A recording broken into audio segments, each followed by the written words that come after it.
Salve, salve, alunos! Chegamos para mais uma aula de História Geral. Já estamos na aula aí 37.1. Pois é, tá passando muito rápido e daqui a alguns dias vocês terão aí a surpresa da prova do Enem. Na verdade, não é surpresa, né, galera? A verdade, vocês estão preparados, vieram se preparando ao longo desse tempo todo aí do ensino fundamental, ensino médio e agora no terceiro ano, fechando com chave de ouro, essa vida de vocês secundarista, de aluno secundarista, agora estão prestes a entrar para a universidade. Mas claro, primeiramente tem que passar pela prova do Enem. E para poder passar, tem que se preparar, não é isso? E a nossa aula, nós estamos sempre relembrando, frisando isso aqui para vocês. Tá bom? Então abra o seu caderno, coloque a data de hoje e assim que quando começar a aula, vai aparecer lá o título. E procure anotar tudo aquilo que for pertinente para vocês, importante. Para quê? Para quando for acontecer a prova, vocês pegarem esse material, ou esse resumo, e fazer uma boa leitura e tirar uma boa nota, tá bom? Então, na sequência, eu tenho aí a aula, joga na tela para nós. Isso. República Nova no Brasil, parte 1. Na aula de ontem, eu falei sobre a redemocratização. Deixa eu ver se está aqui. Opa, eu só vou calibrar aqui a minha caneta. Deixa eu ver aqui. Não tem problema. Aqui é questão de 2, 3 segundos. Já era. Cadê? Apareceu a Margarida. Está aqui. Aula 37.1 é a aula na qual nós estamos falando sobre ela. República Nova no Brasil é a parte 1. Eu creio que essa aula teremos aí parte 1, 2 e talvez 3. Não me recordo, são muitas aulas. Vamos começar a falar sobre o governo de Fernando Collor de Mello. Lembram? Ontem, na aula de ontem, eu acabei dando uma pincelada quando eu falei sobre o processo de redemocratização, direta já, a eleição de Tancredo Neves, a morte de Tancredo Neves, sobe no cargo o José Sarney, enfrenta bastante problema e etc. Então, o impeachment de Collor, o impeachment em inglês significa afastamento, tá bom? É o primeiro presidente da história a ser impeachmentado ou ser afastado. E aí, logo que saiu o Collor, nós temos aí o governo de Itamar Franco. Que Itamar Franco era o vice do Collor. E é no governo de Itamar Franco que vai ser criado o Plano Real. Esse atual plano que nós temos hoje na atualidade. A nossa moeda acabou sendo o real. Então, vem para mim só para que eu possa estar fazendo aqui uma revisão rapidinho. Na aula de ontem, falamos sobre o processo da redemocratização.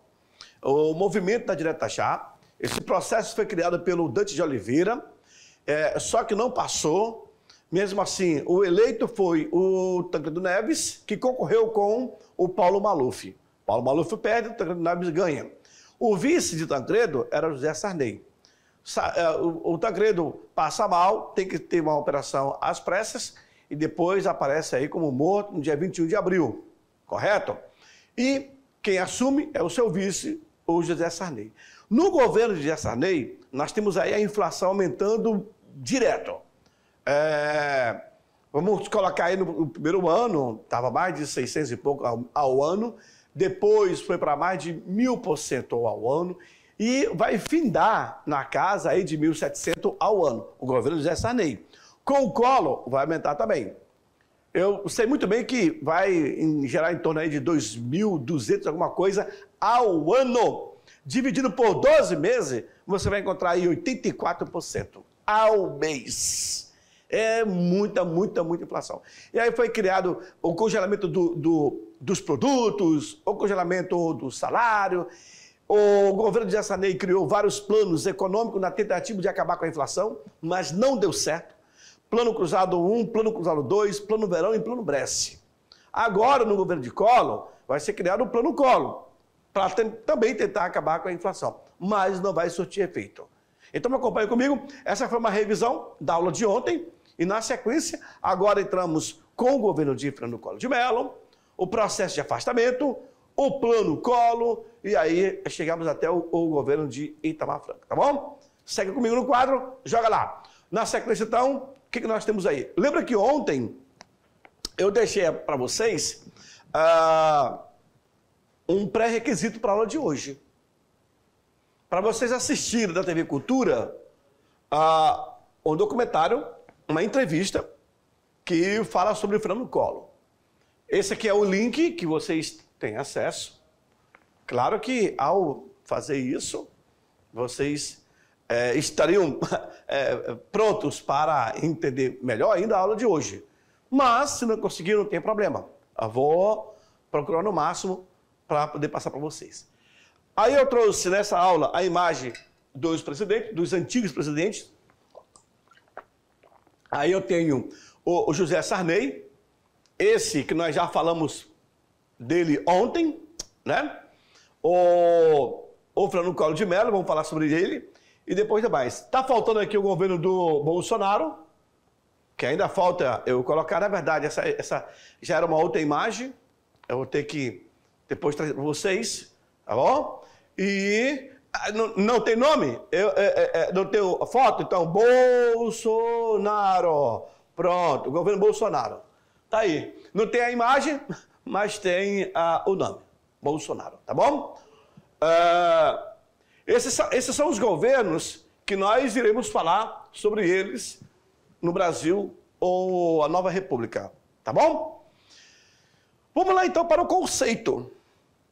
Nova República vai ser um período imediatamente posterior ao regime militar, ok? Assim que acaba o regime militar em 85, temos aí a chamada Nova República. Mas esse termo que vai chamar são os políticos daquela época que queriam dar uma nova conotação, um novo impacto. Nova política em termo, né? Nova política em termo, porque é a velha política, com uma nova cara. Por que eu falo isso? Porque as figurinhas são as mesmas. São os mesmos políticos, as mesmas ideias. Não muda nada. Mas aquela ideia de criar uma frase impactante. É isso que eu vou fazer. Afloram de todos os setores da sociedade brasileira o desejo de iniciar uma nova fase do governo republicano no país. Tínhamos passado aí por 21 anos de regime. Aqueles que se levantaram contra o regime foram perseguidos, torturados, mortos. Teve uma página negra no Brasil. Com as eleições diretas, aliás, além de uma nova Constituição que contemplasse as aspirações de todos os cidadãos. Pode-se denominar tal período também conhecido como a Sexta República Brasileira. A Sexta República, tá bom? Porque a Constituição de 1988, ela vai ser a sexta Constituição a ser elaborada. O Brasil tem no total 7 Constituições, contando com a Constituição que foi redigida no Império, a de 1824, ok? Essa aqui foi a única Constituição do Império. Então, no total, no geralzão, são 7. Na República, são 6. Fechou? Observem o governo de Fernando Collor de Mello. O engraçado disso tudo, vem para mim, aluno, o engraçado disso tudo, me joga na tela, isso, me joga aqui na tela, eu quero compartilhar com vocês algumas explicações. Isso, olha aí. O engraçado disso tudo é que a internet, ela tem tudo guardado. Não tem como. O governo Collor foi presidente, eleito, o cara que trouxe na bagagem da campanha a ideia de caçar o Marajá. O que era Marajá para ele? Marajá, segundo ele e seu governo, seria pessoas, funcionários federais, estaduais, que ganhavam dinheiro sem trabalhar. O slogan dele foi esse, caçador de marajás. É porque tem muita gente que está no governo, é empregado, mas não trabalha, só recebe um baita do salário, aquela coisa. Então, na verdade, o Fernando Collor de Mello vai mexer com quem era protegido. E hoje, na política, ela é assim. Se você mexe com algo que não te diz respeito, que você quer dar uma de doido para noticiar, denunciar, os caras vão tirar o teu tapete. É um mundo perverso. Perverso. O Fernando Collor de Mello, ele passou por isso. Ele vai bater, inclusive, em alguns setores. E hoje a força da mídia, naquela época, era muito grande. Nós temos aí, por exemplo, a Rede Globo, né? A Rede Globo que intensificava o noticiário, que havia a marcha as pessoas, os jovens. Eu na época, cara pintada, ia pra rua. E, na verdade, o povo foi feito como massa de manobra para derrubar. A mídia noticiou tanto, as pessoas eram muito tapadas ainda naquela época. Se deixavam levar pelo que a mídia fala. Hoje não. Hoje as pessoas evitam certo tipo de canais, certas emissoras, porque percebe que está na entranha deles falar mal ou falar bem no determinado governo. E aí hoje tem pessoas que têm um senso crítico, não aceita qualquer besteira que é jogado. Mas na época, eu participei desse movimento Cara Pintadas. Fomos para as ruas, aquele protesto, etc. E eu achava até um tempo desse, até uns 20 anos atrás, eu achava que eu teria ajudado a derrubar o Fernando Collor de Mello. Que nada. Foi a mídia, a Rede Globo. De tanto bater pesado, derruba. Como fizeram no último governo, bateram, 4 anos batendo. Então é aquela coisa, senhores. Infelizmente assim funciona. Quando a mídia, ela ganha por detrás dos panos para falar bem do governo, claro, ela não vai falar mal.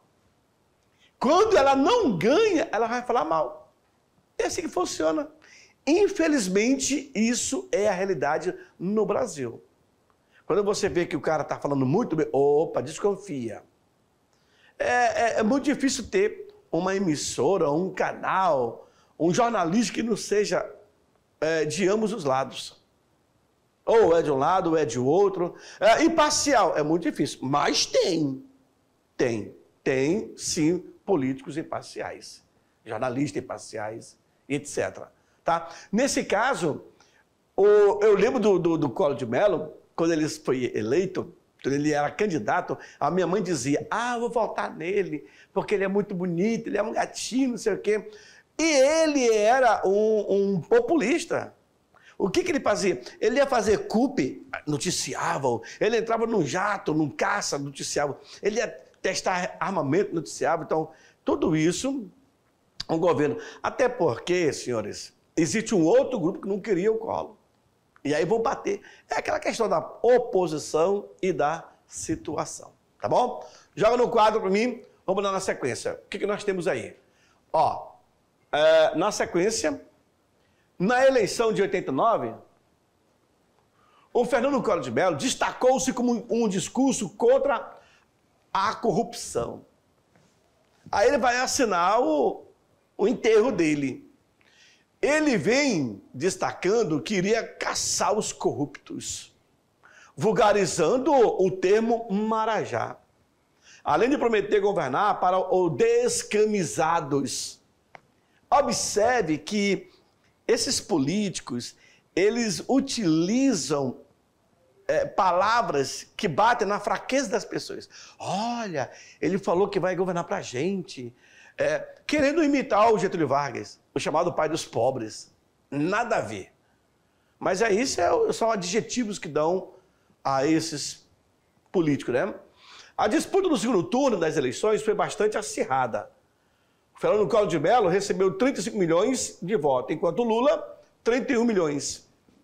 Collor assumiu a presidência do país no dia 15 de março de 1990. Observe que Lula era um líder sindical, altamente radical. Ele apanha a primeira vez do Collor, apanha a segunda vez do FHC, a terceira vez do FHC, e quando é na quarta, ele acaba sendo eleito. Por quê? Ele muda o discurso. Aquele discurso radical, pesado, de ódio do governo Lula, ele tem que mudar para um discurso moderado. Aí, quando ele muda, ele é eleito como o salvador da pátria. Mas nós vamos ver lá na frente a questão de ser governo dele, tá? Assim como vamos ver também o do FHC. O seu governo herdou um alto índice inflacionário. 1.764,8% do governo de José Sarney. Aluno, os juros chegavam nessa casa, tá? De 1.764. A política econômica de Collor foi de cunho neoliberal e pretendia adotar a mínima intervenção do Estado na economia. O primeiro pacote econômico desse governo foi chamado de o Plano Collor, elaborado pelo então presidente da Fazenda, a ministra Zélia Cardoso de Mello. Inclusive, a Zélia, ela foi esposa do Chico Anísio. Ok? O que essa ministra irá fazer? Vai propor o congelamento de preços e o aumento das taxas de juros. Ou seja, a partir do momento que eu congelo os preços, eu congelo o salário e aumento os juros, eu estou ferrando o cidadão. Por que não começa a ver a questão dos salários dos políticos, das emendas parlamentares? Por que não começa com eles? Sempre quem carrega essa carga tributária é o povo. Houve o corte de despesas públicas, elevação de impostos e demissão de funcionário público, os chamados marajás. Houve as privatizações de empresas estatais, como a usina Siderúrgica de Minas Gerais. Foi no governo de Collor que começa o processo de privatização. Ele vai facilitar a entrada de mercadorias estrangeiras com a redução de impostos. Foi aí, a partir de 1990, que começa e intensifica o processo de globalização no governo de Collor. Aí os produtos chineses, japoneses, de várias partes do mundo, acabaram chegando no nosso Brasil. Dentre outras medidas mais polêmicas que afetaram a classe média, sobretudo, com o bloqueio da retirada de depósito bancário superior ao valor de 50 mil cruzados novos. O Collor, na tentativa de conter a inflação no seu governo, mesmo criando o Plano Collor, mesmo congelando os salários e os produtos, mesmo não investindo em infraestrutura, o governo parou. Ele ainda foi, vou dizer aqui uma palavra bem chula, ele ainda foi cara de pau. As pessoas, a classe média, por exemplo, a classe média brasileira, a classe média, que tinha um certo valor guardado na poupança, foi confiscado por 18 meses. Olha aí, eu não era classe média, mas eu tinha dinheiro na poupança e foi confiscado. E até um tempo atrás desse aí, a gente estava recebendo os resíduos. Olha só, bloqueio da retirada de depósito bancário superior a 50 mil. O governo determina que quem tivesse dinheiro acima de... eu tenho 100 mil guardado na poupança. Eu quero tirar todo o dinheiro. Não, você só pode tirar 50 mil. Ok? E deixa o restante ali. O cara, literalmente, ele não pediu a tua autorização para poder congelar o teu salário, muito menos pegar o dinheiro que é o investimento, a economia que você fez e deixou ali. Simplesmente pegou o dinheiro e vai trabalhar. Viu só? Não é que é preocupante? Segundo o Plano Collor, possuía um caráter similar ao pacote anterior, para conter a inflação que voltava a crescer. A redução em 10% das despesas estatais. Ou seja, em vez de ele dar investimento, aumentar o investimento, ele vai reduzir agora. O aperfeiçoamento do combate à sonegação de impostos, ampliou impostos sobre a operação financeira e criou o Fundo de Desenvolvimento Social, o FDS. O segundo plano também fracassou. Então, lembrem-se que Collor criou-se 2 planos econômicos e nenhum deles deu certo. Tudo bem? E aí, senhores, a classe média brasileira, juntamente com a classe baixa, pobre, foram às ruas e pediram o impeachment. Só que esse pedido é mediante os políticos que estavam ali, que também foram atingidos. E aí, junto com as emissoras de televisão, em especial a Globo, bateram pesado no Collor e pediram o afastamento. O governo de Fernando Collor de Mello foi cercado por escândalos e corrupção. O cara que dizia que ia combater a corrupção, olha só que ironia. O cara que dizia que ia bater a corrupção estava envolvido em corrupção. E geralmente é isso que acontece com alguns governos. Governo que fala que vai ajudar os pobres, que vai comer picanha, acaba fazendo o contrário. O governo que disse que ia fazer isso, fazer aquilo, faz o contrário. Viu como é hipocrisia isso? Você fala uma coisa e faz outra. Durante a campanha eleitoral, Collor argumentava que Lula confiscaria o dinheiro do povo. Mas isso aí era uma retórica, era uma falácia. Collor dizia, caso Lula ganhasse, ele iria confiscar o dinheiro do povo que estava na poupança.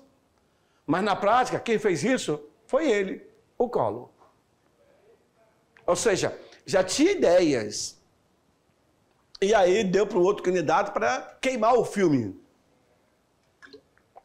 Observe que na última política ficou muito intensificada essas acusações, esse tipo de narrativas, mas todas essas narrativas caíram por baixo, por terra, quando as pessoas souberam de fato quem colocou em prática.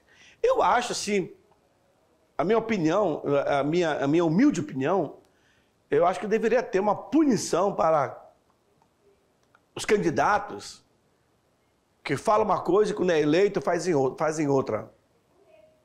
Collor lançou então uma medida confiscando os depósitos em contas bancárias com valor acima de 50 mil. Viu aí? Se ele faz isso, confiscando, então a classe média que tinha dinheiro guardado, estava ganhando com isso. Então o único jeito era tirar. Muitas pessoas e empresas faliram naquele momento e a reprovação ao governo do presidente começou a aparecer. Por quê? Ele vai bater de frente com a classe média. É a classe média que vai para cima com um rolo compressor. A mal planejada abertura econômica, marcada por privatizações de empresas estatais e leilões de bens públicos, teve reflexo também na vida da população por conta da inflação. Imagine, se ele consegue confiscar dinheiro da classe média, imagine dos pobres. Aí, meu irmão, é problema para todo mundo. Estourou o pior dos escândalos envolvendo diretamente o presidente. O irmão dele, Pedro Collor, vai denunciar e comprovou a denúncia que havia um esquema de corrupção envolvendo o presidente do Brasil. Tinha participação fundamental do tesoureiro de campanha, o Paulo César Farias. O episódio ficou conhecido como o esquema de Paulo César. Pedro Collor, irmão do Collor, depois ele morre porque ele tinha um câncer na cabeça. Paulo César Faria vai ser morto junto com a sua namorada. Tinha tipo uma chácara, uma fazenda, e foram lá e executaram ele. Por quê? Queima de arquivo. Sabia demais. Na política tem isso. Quando você sabe demais, é melhor você não saber, senão você vai ser morto. Agora por quê? Porque você está mexendo nos interesses econômicos. É um mundo perverso. Tem cara doido. Certo? A União Nacional dos Estudantes, a União Brasileira dos Estudantes Secundaristas, centros acadêmicos, grêmios livres, se uniram para organizar um gigantesco protesto exigindo o impeachment do Collor. Aqui, na verdade, as universidades, na verdade, é um criadouro, né? A universidade é um criadouro de pessoas altamente críticas. Mas, se deixar por vontade, nossa, não sei o que vai dar. Eles irão sair às ruas com as caras pintadas de verde e amarelo, gritando o slogan Fora Collor. A pressão vai ser grande. A mídia está do lado e aí vai se intensificar. Serão utilizados como massa de manobra. A gente sabe disso. A Câmara dos Deputados recebeu um pedido de afastamento do presidente, assinado pelo presidente da Associação Brasileira de Imprensa. Olha aí, a imprensa está lá. Pelo presidente da OAB, pelo presidente da CUT e o presidente da UNE. Iniciou, então, uma CPI para apurar os acontecimentos. Foi aprovado aí mais de 451 votos a favorável e apenas 38 contrários. Mesmo assim, depois que ele criou uma carta de renúncia, mesmo assim, ele vai ser cassado. Em governos passados, aconteceu bem pior do que isso. E não teve afastamento do presidente. Agora, por quê? São grupos que estão com interesse. E a gente sabe, quando ganha, todo mundo sofre junto. Todo mundo. É isso? Aí o Collor, então, ele vai ser afastado e o seu vice, o Itamar Franco, acaba assumindo. O Itamar Franco morreu um tempo desse aí, quase não foi noticiado, porque existiam outros problemas de conotação negativa no Brasil e foi embora. Tornou-se, então, vice-presidente da República durante a gestão de Fernando Collor de Mello, em razão do impeachment do Collor da presidência, em decorrência de casos de corrupção nos quais ele havia se envolvido. Itamar Franco assumiu a presidência do país no dia 29 de dezembro de 92. Efetivamente, empossado em janeiro de 93. O Collor irá passar 2 anos na administração. Aí, Itamar Franco, ele fez um pacto de governabilidade entre os mais diversos partidos políticos, principalmente com os membros do PMDB e do PSDB. A busca, a superação da crise. Em 93 realizou-se um plebiscito que definiu a forma e sistema de governos: monarquia ou república, e parlamentarista ou presidencialista. O Itamar Franco, ele vai dar continuidade a esses 2 anos que lhe resta. De vice, se torna presidente.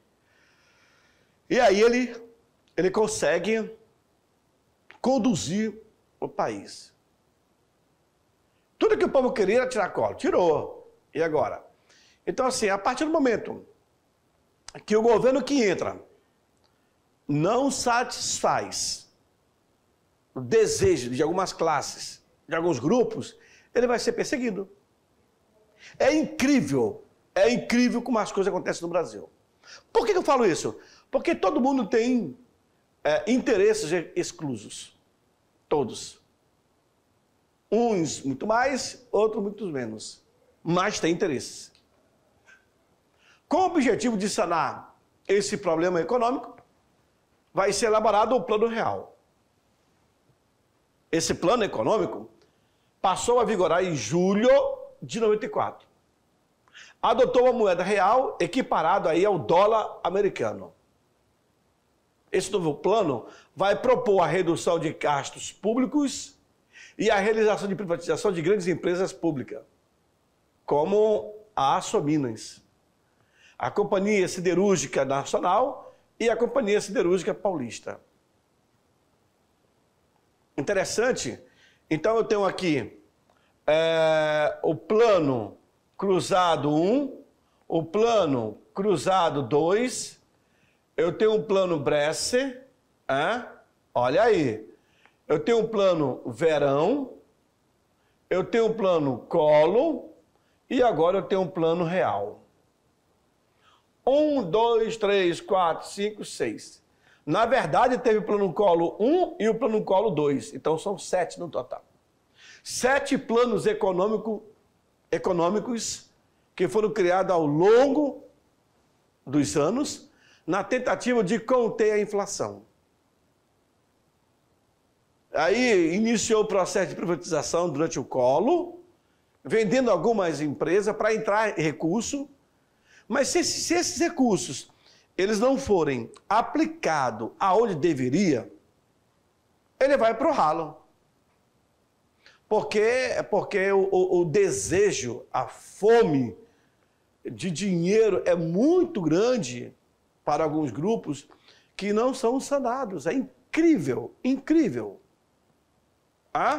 Então, o Plano Real, quando ele é criado, ele vai dar um certo respiro. No governo de Itamar Franco, teve o caso de corrupção de 22 deputados federais. E a corrupção no Brasil não é de hoje. Esses 22 deputados desviaram mais de 100 milhões de dólares do orçamento do país. Apenas 6 desses deputados tiveram os mandatos cassados. Esse caso ficou conhecido como o escândalo dos anões do orçamento, devido à baixa estatura dos deputados envolvidos. Por isso que ganhou esse apelido, os anões. Isso é o que veio à tona e o que não vier à tona, o que não foi descoberto. Por isso que nos últimos anos se tentou combater a corrupção e agora estão tentando desfazer. Cara, eu particularmente vejo que a corrupção no Brasil é um câncer que destrói. Destrói a escola, destrói o cidadão, destrói a sociedade, porque tira recurso de onde para onde deveria ir. Infelizmente é isso. E os caras que estão lá em cima, eles não pensam, não. Eles não pensam no cidadão, eles pensam neles, no seu grupo. E vai mexer com isso. E aí, acaba igual o Paulo César Farias. Comendo formiga. Esse é o Itamar Franco. Ele chama o FHC para ser ministro da Fazenda, o Fernando Henrique Cardoso, que elabora um novo plano. Esse aí é o primeiro real que surge. Essa nota aqui, inclusive, já está extinta, não existe mais. R$1 em cédula. O Plano Real foi um programa brasileiro de estabilização econômica que promoveu o fim da inflação elevada no Brasil. Situação que já durava aproximadamente 30 anos. O plano passou por 3 fases. O Programa de Ação Imediata, a criação da URV, que é a Unidade Real de Valor, e a implementação da nova moeda, que seria o real. O PAI, que significa Programa de Ação Imediata, foi um conjunto de medidas econômicas elaborada em julho de 93, que preparou a casa para o lançamento do Plano Real um ano depois. Nessa época, o presidente de Itamar, sendo Fernando Henrique Cardoso, convidado para ser ministro da Fazenda. Ele até então trabalhava no consulado e ao voltar e ao ser convidado, ele começa a se debruçar em cima desse plano. O Programa de Ação Imediata, que é o PAI, apontou as seguintes necessidades. O que precisava fazer agora? Primeiro, os cortes de gastos públicos. Recuperação da receita, através do combate à evasão fiscal, inclusive das grandes empresas. Austeridade no relacionamento com o Estado e município e ajustes nos bancos estatais. Redefinição das funções dos bancos federais, buscando o enxugamento da estrutura e punir irregularidade através da lei do colarinho branco. Tentou, né? Também tivemos aí a privatização de empresas dos setores siderúrgicos, petroquímicos e de fertilizantes. Isso tudo é o que estava no arcabouço do Plano Real. A segunda etapa do plano, que foi a criação da Unidade Real de Valor, ocorreu no dia 27 de maio de 94. No dia 30 de junho de 94, foi editada a medida provisória que implementou a nova moeda, que seria o real. Essa era a terceira fase do plano. Todo o programa tinha como base as políticas cambial e monetária. O Plano Real possibilitou a vitória dele, que será candidato à presidência. Como foi ministro da Fazenda, cria esse plano, aí logo ele se candidata e ele é eleito em 94. E depois vai ser reeleito na próxima eleição. Após algumas crises internacionais, as políticas econômicas foram revistas e modificadas. Mas a estabilidade da moeda permaneceu até um tempo desse atrás. Vem para mim?